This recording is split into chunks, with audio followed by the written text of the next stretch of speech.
So just before I go into this review, I just want to say a special thank you to B Thackeray on YouTube, or Barry, and he very kindly sent me the complete box set of the Indiana Jones trilogy on Blu-ray. And this was a set that I was intending to pick up anyway. I've got the old DVD copies, and I was looking to upgrade anyway, but Barry beat me to it. He sent me the full box set. That was a really nice gesture. I made Barry a small, it was only a small base for one of his collectibles. It was just a little fun project that I'd got in mind. I'd seen Barry's baseball signed by Tom Selleck, and I thought it would be a nice idea if you got some kind of plinth or base to actually mount it on. So, and I really wasn't expecting anything in return. I didn't make it for that reason. It was just a simple free gift. But he insisted that he wanted to send me something, so he sent me this box set, and that is absolutely perfect. I'm a big Indiana Jones fan. I've already watched the first film of this pack twice already, so I've yet to watch all the others. So thank you very much, Barry. That was very kind of you, mate. Well, this is something a bit different today. It's not Sideshow, Master Replicas or EFX today. Instead, this is a commission piece, and most of you will probably already recognise him. It's Jack Goodman from the 80s horror film American Werewolf in London. And this was a simple story about two American guys who come to the UK on holiday, and at the beginning of the film they're strolling across the moors one night. It's cold, it's wet, and they get attacked by a werewolf. Now Jack Goodman, who you can see here, he's killed outright at the beginning of the film, and his friend David Kessler, he survives and he gets sent to hospital for treatment. Now the thing is, American Werewolf is not your standard run-of-the-mill horror film, so it's got lots of odd twists and turns, and perhaps even a bit of a comedy element in there as well. But although Jack was killed off at the beginning of the film, that isn't the end of his role, because Jack returns as sort of the undead, and he comes to visit his friend in hospital, the Kessler boy, or David Kessler, and he visits him 3 times. But this particular bust is based on the first time that he visits him. So this is what I would call phase 1 makeup. Now phase 1 makeup was at its most goriest, hence the reason why you can see he looks pretty revolting and gory right now. This bust was produced by Howard Senf. It's a Howard Senf bust, so it would have come as just a blank bust, and that would have just been the head only. You don't get the jacket or anything like that, or the base, so all that has to be made separately. And this particular one has been brought to life by Bucephallos on YouTube, Yavuz, and Yavuz has been sculpting and painting and customising pieces for a lot of years now, and he often sends me photographs of some of his work, and this was one of them. He sent me a picture of this probably at the beginning of 2012, and I just absolutely fell in love with this piece. I'm a big fan of 80s horror films. I was brought up in that era, and American Werewolf is definitely in my top 5 horror films of that time, along with Evil Dead and Dawn of the Dead and all those type of films. But what Yavuz has done is it's not just the standard Howard-esque bust. What Yavuz has done is added elements to it as well. So what he's done is added these extra flaps of skin that you can see around the neck and the face.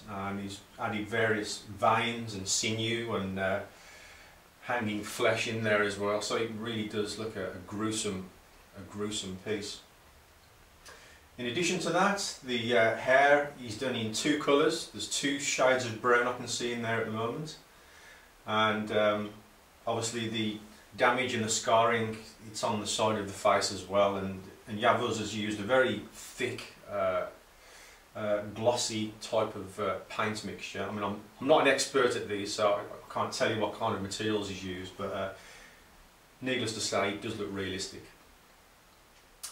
The eyes are amazing. Now I've got two pieces in my collection already that use acrylic eyes. I've got the Wolf bust and I've also got the Terminator bust. This also has acrylic or glass eyes, I'm not sure, but these are the best eyes that I have ever seen. They are absolutely sublime. I know that I've known Javos for a few years now, and I know that the stuff he puts together is no expense is spared. And I know that the eyes that he used in this particular bust are not cheap. They cost him a lot of money to get these particular eyes. They even have a slight vein effect in the corner of the eyes. And it's strange, but if I look at this bust, I sometimes stare at this bust in the cabinet, and I would swear blind that he's looking back at me. They really are that good. On top of that, you've got the jacket, and Javos again has sourced virtually an identical jacket that was used in the movie. Now Javos, he did tell me the brand of the jacket, but it slipped my mind right now. I can't remember the brand of the jacket, but needless to say, this is identical to the one that was used in the movie. Even the colour is absolutely spot on. When I actually received this bust, I watched the movie. I was keen to watch the movie again and see how he looked in comparison, and this sort of olive green is a perfect match to that.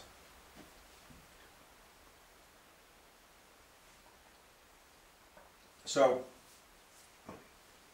I'll just do a quick turnaround, but the back obviously is more basic. Obviously the main event is at the front really, but that's the back of the bust. So you've got a few splatters of blood on the back, and you can see more of the collar that you've got there. That's all completely wet with blood. Well, I'll say wet, it's not wet, but obviously it looks wet. But obviously the star of the show is when you come around to this side, and then as well as the face all being torn up, you've also got the jacket which is tore up and congealed with blood. It really does look exceptional, it really does. And you can see a bit more of the inner shirt there, so he's wearing a sort of a blue tartan style shirt inside. Under the jackets, these custom busts tend to be on a rod. Most commission pieces just tend to be on a rod system, and this is exactly the same.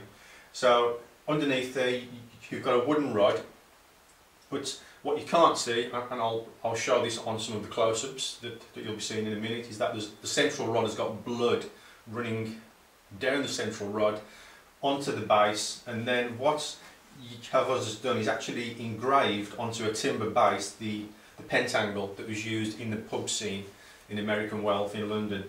So the actual symbol is engraved out, and then it's embossed heavily with a thick white paint.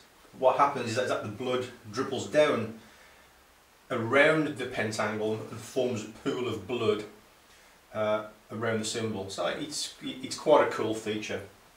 And I think in addition to that, Javos has even put a chunk of flesh on the base as well. So all in all, a well thought out piece, well made, and also because he's added the additions of the flaps of skin and the extra hanging flesh, in my opinion, it's superior to a lot of the ones I've seen on the internet already, because none of them have these effects that you can see here today.